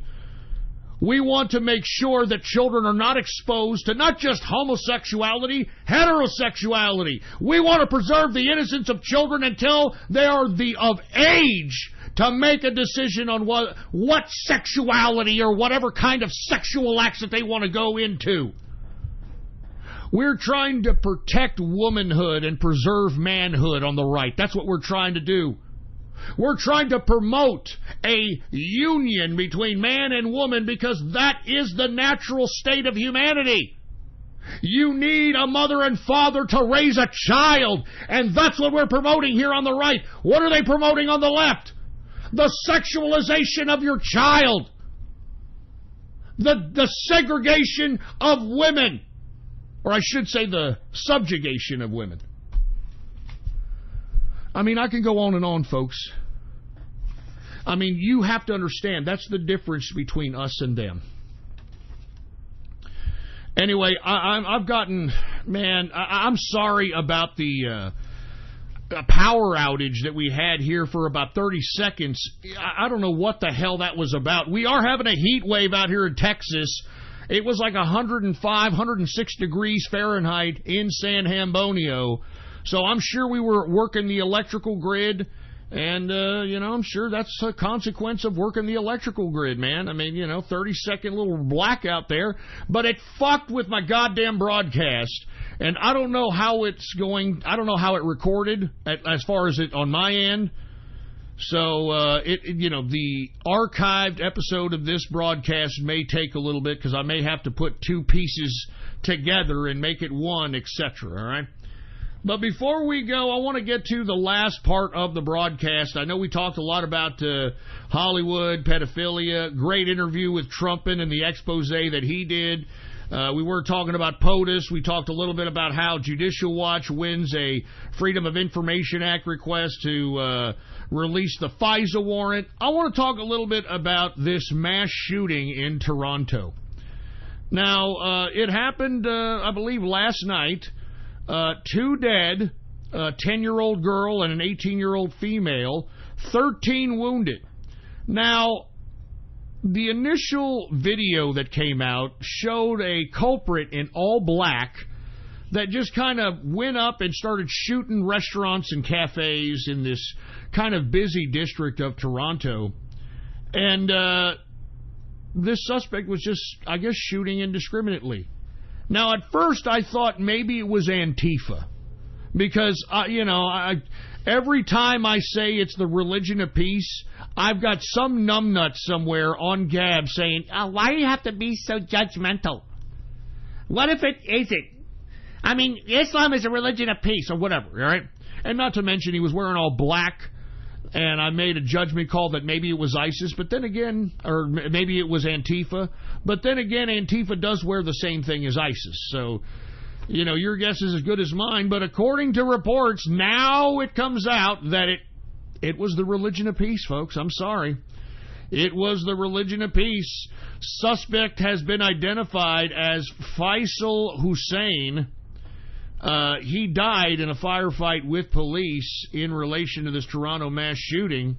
The family of Mr. Hussein is saying that the suspect claims, or excuse me, the suspect Faisal Hussein struggled with psychosis and depression his whole life. So that's what the family of Hussein is saying, that it wasn't the religion of peace.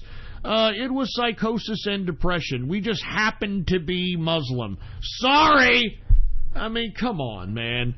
I mean, I hope that you Canadians realize that it was the immigration policy of Justin Trudeau that has constantly brought this perpetual Islamic terrorism that seems to be a little bit too common now in Canada. But you see, that's what you liberals wanted. You wanted open borders. And that's what Justin Trudeau gave Canada. Remember when Donald Trump was elected and we started clamping down on our borders? What did Justin Trudeau say? Hey, come on down. Come on down to Canada. Come on, it's okay. Come on over. Well, that particular policy has jeopardized the safety of Canadians. And not to mention, it's not like that little immigration policy that Justin Trudeau has implemented. It's not like it hasn't caused the Canadian people money. I mean, lest we forget that Justin Trudeau sold off the gold reserves of Canada to fund this ridiculous immigration policy. He sold off all the gold reserves of Canada to fund this crap. And now this immigration policy, just like it did with the European Union, it is now coming back to bite them in the ass very, very violently. And I think that Canadians need to hold Justin Trudeau accountable for this. I mean, just like Europe, how many more goddamn Islamic terrorist acts have to be implemented in Canada before these Canadians start calling for the head of Trudeau, for Christ's sake? Once again, religion of peace at it again. Toronto mass shooting. 2 dead. A 10-year-old girl, 18-year-old female, 13 wounded. Suspect identified as Faisal Hussein. Of course, the religion of peace strikes again. Okay? Anyway, let me move on to another subject. Let me move on to another mass shooting. Do y'all remember the mass shooting at Mandalay Bay? Y'all remember that. It was supposedly the biggest mass shooting in American history. And how convenient we've just brushed that under the goddamn rug and just not even talked about it. Just some crazy white man with a whole bunch of AR-15s at the Mandalay Bay just decided, no one still knows the motive supposedly, just decided to just start unloading AR-15s from his hotel room on a concert. I mean, this is what they have us believe here, okay? But just to show you that this, just how much of a false flag this was, okay? The MGM Grand, which owns the Mandalay Bay, the MGM Grand is suing the victims of the Mandalay Bay shooting. Can you believe this shit? I mean, it's not funny. I mean, I can't even fathom. I mean, these are people that lost family members and, you know, lost people, and you've got the MGM who owns the Mandalay Bay. I mean, they are now suing the fucking victims of the shooting. Can you believe this, folks? I mean, you can't make this garbage up. Now, I know many of you are asking, Ghost, how the hell does that work? How the hell does that work, that they're going to sue the victims? I mean, how does that work? Well, let me explain to you what the MGM Resorts International wants. They are suing hundreds of victims of last year's mass shooting, okay? And they are using a law, a very obscure law that has never been tested by the courts before. Now, this law, even though it may be really unscrupulous, it has not been tested, and this will be the first test of this law. Now, the MGM is not seeking money in the lawsuits filed against these victims of this mass shooting. Instead, the MGM wants the federal courts to declare that it has no liability to the survivors or families of the slain victims under a federal law that was enacted on when? September 11, 2001. That's right, folks. They're trying to invoke a terror law that was passed under federal law in September 11, 2001. And this law, believe it or not, is under the Department of Homeland Security.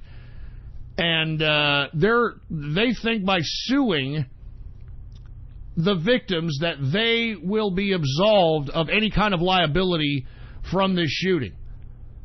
All right? The MGM lawsuits targets victims who have sued the company and voluntarily dismissed their claims, or who have threatened to sue after the gunman shattered the window of his hotel and fired on the crowd of country music fans. MGM is invoking, and here's the law, folks, Support Anti-Terrorism by Fostering Effective Technologies Act of 2002. This is the law they're using to sue the victims.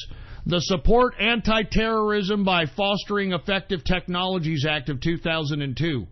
It was enacted to urge development and use of anti-terrorism technologies by providing companies a way to limit liability if their, quote, federally certified products or services fail to prevent a terrorist attack. Now, what does that mean? That means that if you, as a company, use federally certified products or services, and those products or services fail to prevent a terrorist attack, then you as the company are absolved of any liability. Okay? And this was enacted after 9/11 because manufacturers and others were concerned that they could be sued out of business after an attack. The law, of course, has never been used to avoid liability after a mass violence or mass shooting, such as like the shooting in Colorado movie theater in 2012, because previous attacks haven't involved services or products certified by Homeland Security.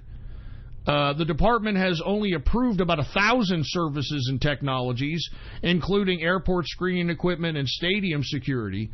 MGM said in the lawsuits filed in Nevada, California, Utah, and the other states where these victims reside in, that its security vendor for the outdoor concert venue, Contemporary Services Corp., was federally certified.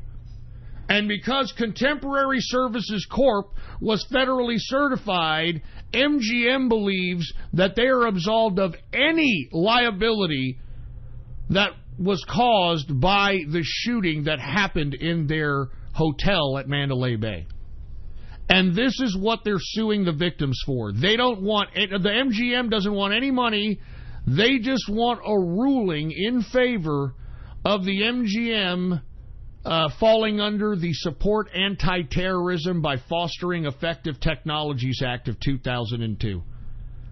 Now, to be fair, a judge cannot rule, according to the Department of Homeland Security, A judge cannot rule whether or not the MGM falls under this category of absolved liability. It is completely up to the Director of Homeland Security. Now, the Director of Homeland Security has Kristen Nielsen, Secretary Kristen Nielsen.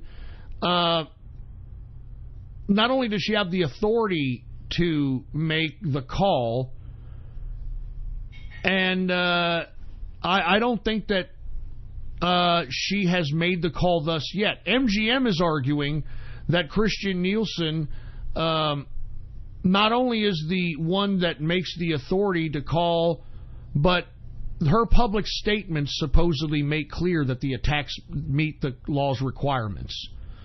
So once again, this is a weird lawsuit that the MGM is holding, and I don't know whether the judge is going to rule or going to throw this out, because this is not under judge's jurisdiction. This is directly under the jurisdiction of the Secretary of Homeland Security.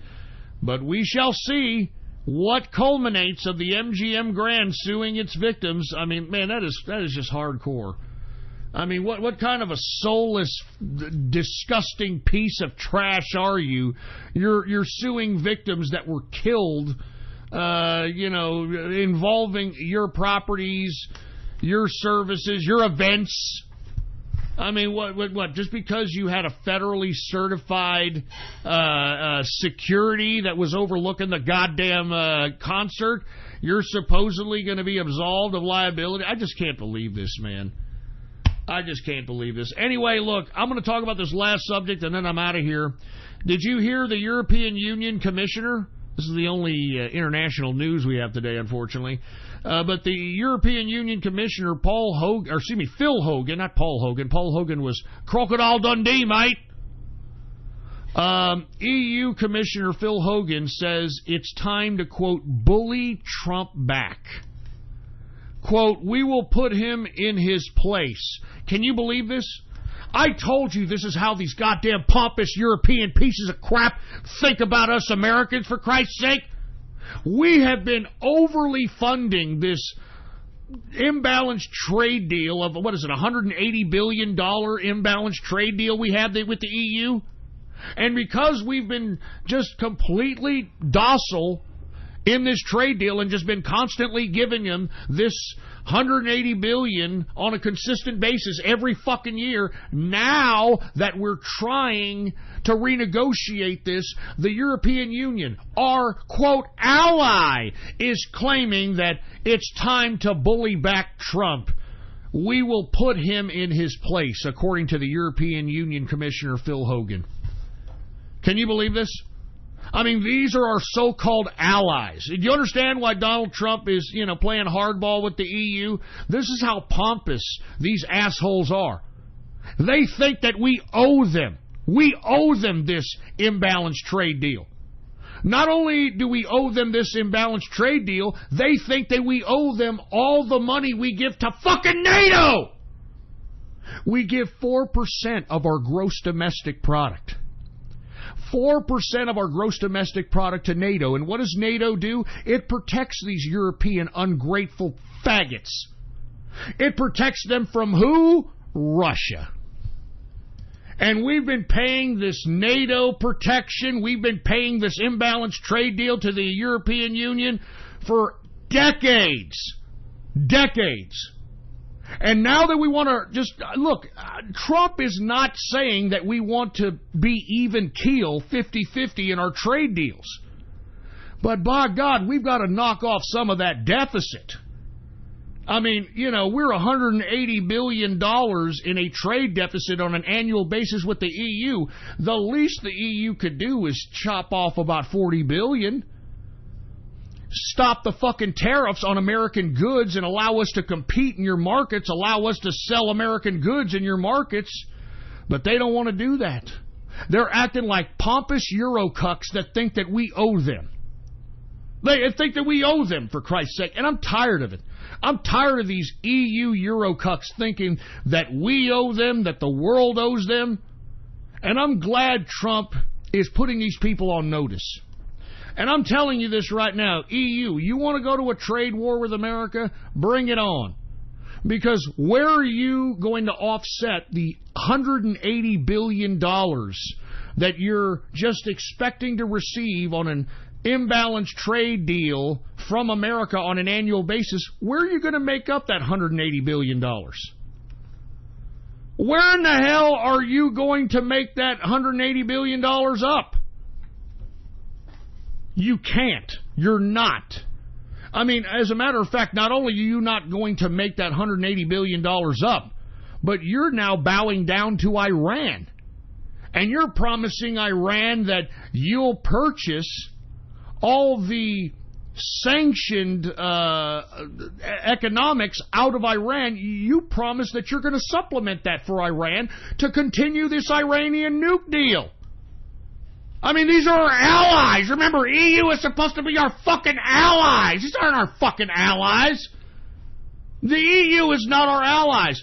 I mean, you know what? I hope, and I will. It'll be a great day when Trump pulls out of NATO, and tells these Euro cucks, look, go fucking take care of yourself. All right?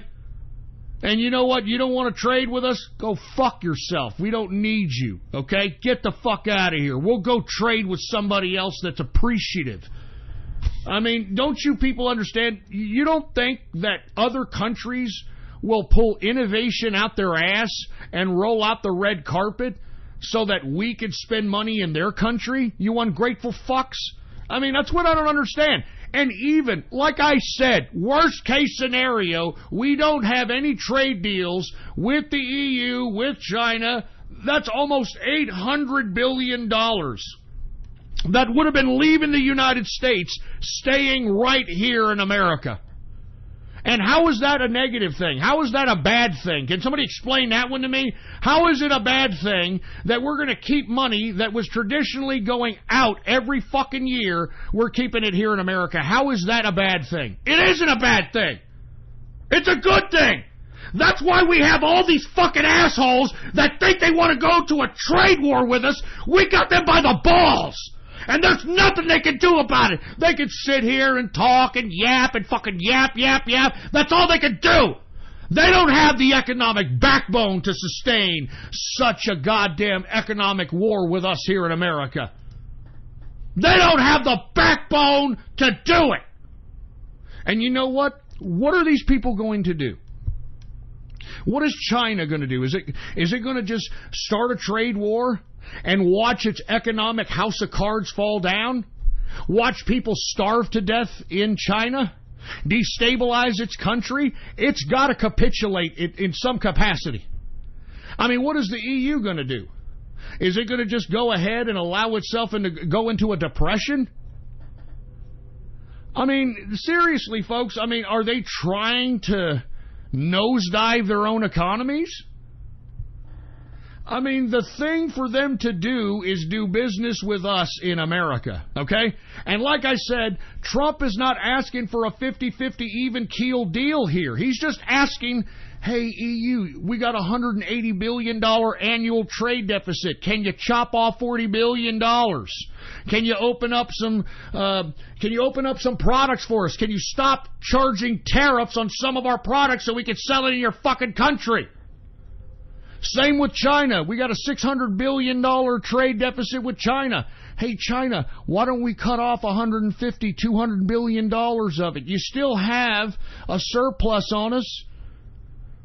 I mean, that's all Trump is asking for Christ's sake, and these so-called allies of ours are refusing to oblige after all the shit we've done for these people. I mean, do you understand? We built China. We built the EU. All these fucking international institutions, they were built on tax dollars, for fuck's sake, man. And are we getting any respect for it? Are we getting any credit for it? No. And that's why I'm glad Trump is saying, you know what? Fuck you! EU, China, fuck you! Canada, fuck you! I'm fucking glad he's doing it. Anyway, folks, I have to end this broadcast.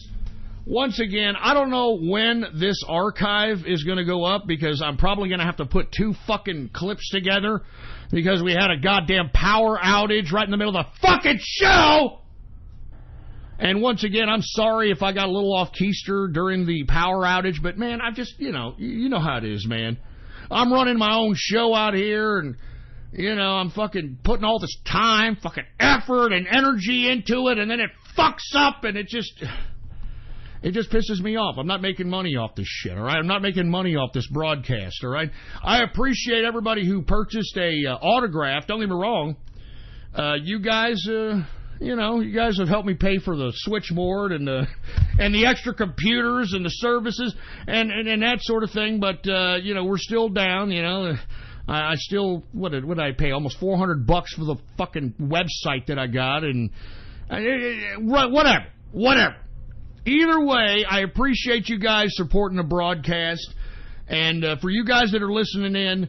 Please, if you can, especially if you're making some serious liquid from some of the plays that I'm giving you on the Cryptocurrency Hour, if you could please go to the Cryptocurrency Wishing Well and make some wishes, baby, all right? I'm telling you right now, that helps out the show big time. All right? I mean, Trump and Capitalist, and the guys in the chat room, I throw out some crypto to these guys every now and then when they produce these types of things. So, by all means, if you can, go to the Cryptocurrency Wishing Well, throw about 10, 15, 20 buckers of whatever we have there. Just do it, man. You'll be helping out the show, to say the least, all right? Anyway, I'm getting the hell out of here. Thank you all very much for tuning in with me on this very screwed up edition, unfortunately, episode number 595. Please be patient on the archive listing on this because I'm probably going to have to put 2 clips together, etc. I will be in the chat room after the broadcast. Let me see. It is 9:45. Give me about 10:30, 10:45. I got to get something to eat. I got to kick back for a little bit. I'm not drinking beer. I'm not drinking any alcoholic beverages anymore, so I got to calm down. Probably going to just do some... The grass is warm. The sun is... No, excuse me. I'm sorry. I had it mixed up. You see, I'm already all fucked up. I'm all pissed off. I had it fucking backwards. Let me do it again. The sun is warm. The grass is green. I got to do that, man. I just got to do that. I got to do some, I got to do that stuff, man. I got to calm down. All right, I got to calm down. I wish I had some alcoholic beverages. I can tell you that right damn now. But the only reason I'm not going to have some is because I'm letting myself clean out a little bit, man. I'm letting myself clean out a little bit. And before I go, I would like for you all to please spread this show around like wildfire, man. You understand? This is an underground show. We're not advertising. We're not out here doing, any kind of self-promotion or anything. The popularity of the show is purely organic. So if you guys could please spread this show around like wildfire, I would completely appreciate it. All right, because other people need to listen to this stuff, man. This show is not only the straight, hardcore, badass of business prognostications of prognostications, baby, but this show is the straight political dope. The straight political dope, man. Anyway, if you want to be a part of the chat room and kick back with us, I'll be in the chat room at about 10:45 p.m. Texas time. Go to my Gab account right now, folks. Go to my Gab. Politics Ghost, all one word, no underscores, and hit the subscribe button for premium content, all right? Hit the subscribe button for premium content, and once you do, go ahead and private message me on Gab and let me know your Discord chat name, and I will invite you with a personal invite to the True Capitalist Radio chat room, baby. It's that damn easy. As a matter of fact, if you're not in the True Capitalist Radio chat room, man, you're missing out on all kinds of internet tomfoolery. Everybody who was in True Capitalist Radio chat room when we doxed QAnon and we called him up and his grandma picked up, it was pure sides in orbit. It was historic. I mean, you notice that QN, and he hasn't posted anymore. You notice that, right? He's on a vacation all of a sudden.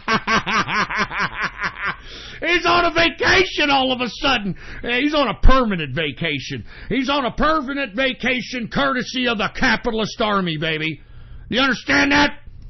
He's on a permanent vacation courtesy of the capitalist army. But by all means, come on down, be a part of this. A lot of history going on in the True Capitalist Radio chat room. Not to mention, folks, this investigation that we talked about today in relation to this child trafficking ring in Hollywood, it was all culminated and investigated in the True Capitalist Radio chat rooms, baby. It was all culminated into the True Capitalist Radio chat rooms. I mean, so come on down, be a part of it. It's great. I love it. I love chilling with these guys. And not to mention, we've kicked out all the tards. As a matter of fact, unfortunately, we had a tard enter in last week. And let me tell you, if you're a tard, like let's say you're somebody who is... And, you probably, if you are a tard, you probably would be able to kind of be down low about it. But for whatever reason, these autists, they just always want to be the center of attention, right? And when you put yourself center of attention, especially in an internet chat room, you got a lot of people trying to find out a little bit about you. And, they do some searches, they do some background checking, and what do you know? You're into anime that looks like children and all this other crap. It never fails. So if you're somebody who likes, cartoons and you're over the age of 21 or you're over the age of 18, don't bother even joining. All right, because the chat room itself will sniff you out. Will sniff you out, for Christ's sake. All right, I'm not even joking. But if you're a serious capitalist, if you like politics, if you want to be in some underground investigative journalism, if you want to partake in some internet tomfoolery, if you want to be in with a tight niche group of people who appreciate True Capitalist Radio, then come on down, baby. Come on down to the True Capitalist Radio chat room. Once again, go to my Gab account, Politics Ghost, all one word, no underscores, Politics Ghost, and hit the subscribe button for premium content. And once you do, go ahead and private message me on Gab. Give me your Discord name, and I'll give you a private invite, folks. Anyway, thank you all for listening to me. My apologies for the rolling blackout that's happening in Texas. I'm going to see what it did to the recording. I'm supposed to be recording, and I want to see if it all recorded in one recording or if I'm going to have to put recordings together and all this other shit. But either way, folks, thank you very much for tuning in with me. And I beg you, please spread this show around like wildfire. Ghost.report. Anyway, I will be back Wednesday, 6:30 p.m. Central Standard Time. I hope that you're tuning in with me. Make sure to bring all your friends, your family, your granny, your grampy, your aunts, your uncles, everybody. I will be here Wednesday, 6:30 p.m. Central Standard Time. Until then, I will see you later. Death to feminism! Death to socialism! And death to communism! I'm out of here, baby! And long live the capitalist army, baby! And let me tell you something. If you don't believe in the capitalist army, baby, then you better watch your ass. I'm out of here! Be here Wednesday, 6:30 p.m. I'm out of here!